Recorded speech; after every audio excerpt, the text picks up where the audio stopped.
जय जोहार साथियों। आज मैं आपको एक ऐसी अनोखी परंपरा और सच्ची कहानी सुनाने जा रही हूँ जिसमें दान धन का नहीं धान का किया जाता है। यह कहानी है छेरछेरा पर्व की। एक ऐसा पर्व जो हमें सिखाता है कि असली अमीरी जेब में नहीं बल्कि दिल में होती है। अगर आप सोचते हैं कि दान सिर्फ पैसे से होता है तो यह कथा आपकी सोच बदल देगी। तो आइए मन को शुद्ध करके छेरछेरा की इस पावन और प्रेरणादायक कथा को सुनते हैं। धन का नहीं धान का दान कथा। छत्तीसगढ़ के एक छोटे से गांव सोनपुर में हर साल पौष पूर्णिमा के दिन एक विशेष उत्सव मनाया जाता था, छेरछेरा। इस दिन गांव के हर घर से धान का दान लिया जाता था। न कोई मजबूरी न कोई दिखावा, बस खुशी और सेवा भाव। इसी गांव में रहता था हरिराम, एक मेहनती किसान। साल भर खेतों में मेहनत करके उसने खूब धान उगाया था। छेरछेरा के दिन बच्चे टोलियां बनाकर घर घर जाते और गाते, छेरछेरा छेरछेरा माई कोठी के धान ला हेर हेरा।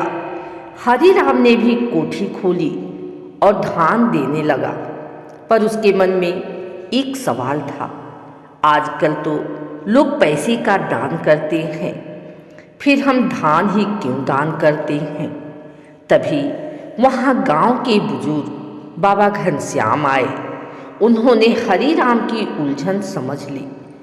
बाबा बोले, बेटा हरिराम, धन तो इंसान कमा लेता है, लेकिन धान धरती, पानी, सूरज और किसान सबकी कृपा से पैदा होता है।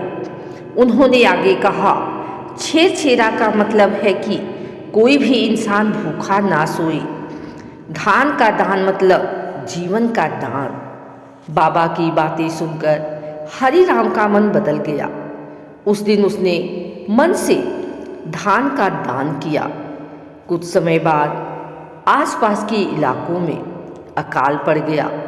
कई गांवों में लोग भूखे रहने लगे, लेकिन सोनपुर गांव में किसी को भूखा नहीं सोना पड़ा, क्योंकि छेरछेरा में इकट्ठा किया गया धान सबके काम आया। तब हरिराम को समझ आया, छेरछेरा सिर्फ त्योहार नहीं, यह इंसानियत की पहचान है। दान धन से नहीं, भावना से बड़ा होता है। और तभी से गांव में कहा जाने लगा, छेरछेरा में धान दान तो साल भर रहे भगवान। आइए हम सब संकल्प लें कि छेरछेरा की इस पवित्र परंपरा को सिर्फ याद ही नहीं, अपने जीवन में अपनाएं, क्योंकि जो बांटता है वही सबसे अमीर होता है। जय जोहार, जय छेरछेरा।